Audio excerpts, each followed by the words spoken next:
1989, the themes have been 200-mile-an-hour sportsman cars and nostalgia. Crowd-pleasing replicas like Diamond Dave Miller's 55 Thunderbird and Tom the Mongoose McEwen's 57 Chevy Bel Air.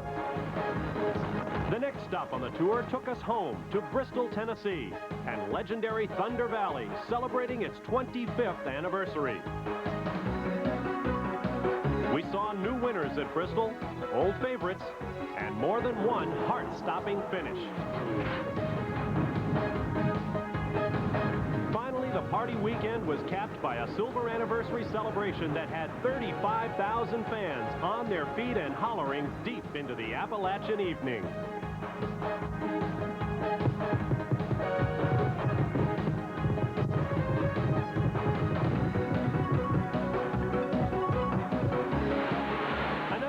Feature of the IHRA is the final round of qualifying under the lights. And more than once this year, the Night of Fire has been exactly that. Remember Don Kohler in the Night of Fire at Milan, Michigan?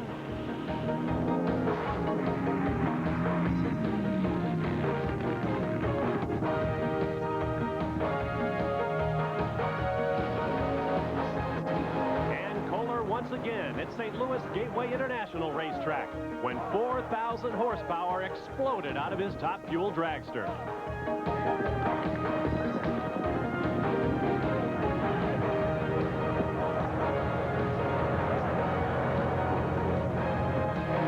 But perhaps the biggest draws at any IHRA meet are the wild and woolly battles for top sportsmen.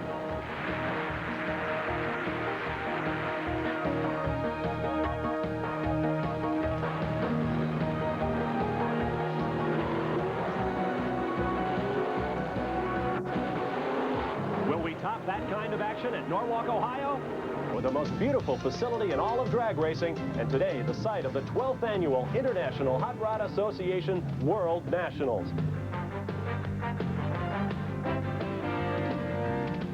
Hello everyone, I'm once again, and Ted qualifying also produced some new faces. A surprise entry this weekend, Kenny Bernstein and the Budweiser King in Nitro Funny Car. Gene the Snowman Snow from Fort Worth, Texas, the reigning IHRA World Champion. And the battle will heat up between Tricky Ricky Smith and Tim Neighbors, the two big mountain motor cars. The action will be intense in Alcohol Funny Car. This man, Mark Thomas, the world's fastest dairy farmer in his real milk car, is #2 in the points. He's chasing desperately after Greg Moss, who has not been able to win an IHRA event this year, but still leads the points in his Thunderbird Alcohol Funny Car.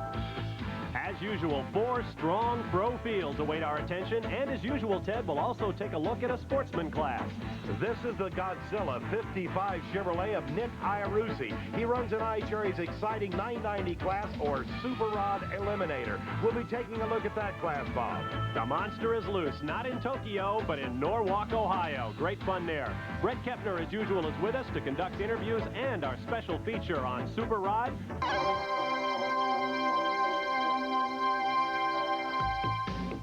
Bob Varsha, Ted Jones, and Brett Kepner with you once again from Norwalk Raceway Park. And as always, the final round of qualifying came during the Night of Fire, where Tim Neighbors pulled an upset in pro stock.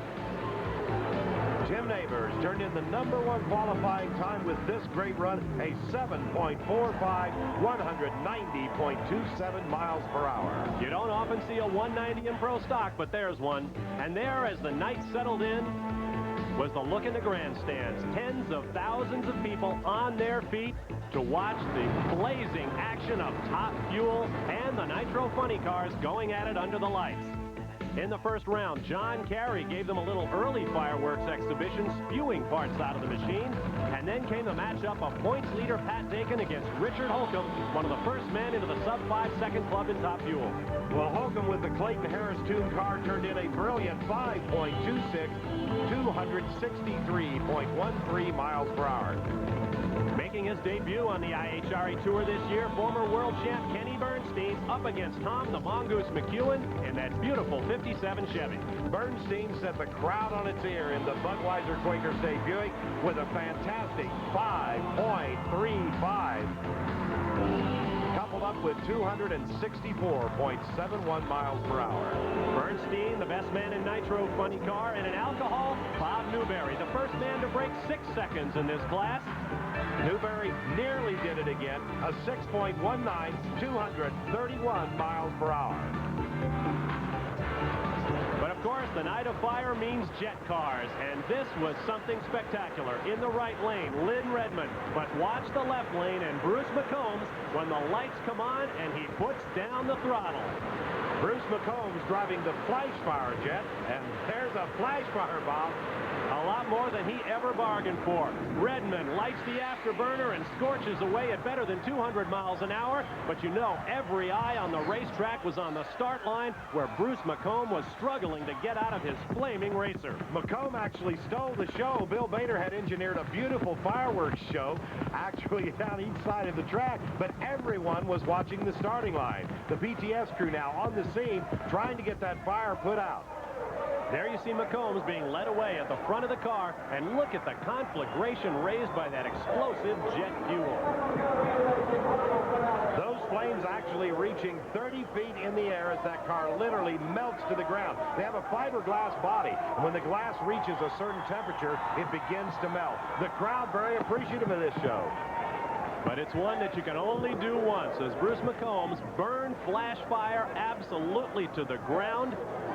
And Brett Kettner was standing by afterwards to talk to the man. How are you doing? Are you feeling okay? I'm feeling okay. My pocketbook took a big one here. My pocketbook. We're going to have to go. Thanks a lot. I tried to put the extinguisher on you. And in case you couldn't hear him, he said, "I'm okay, but my pocketbook took a big one here today."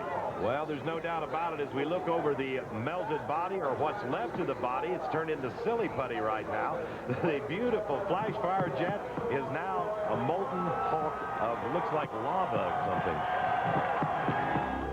Lava it is, and here's a look once again at what happened to Bruce McComb.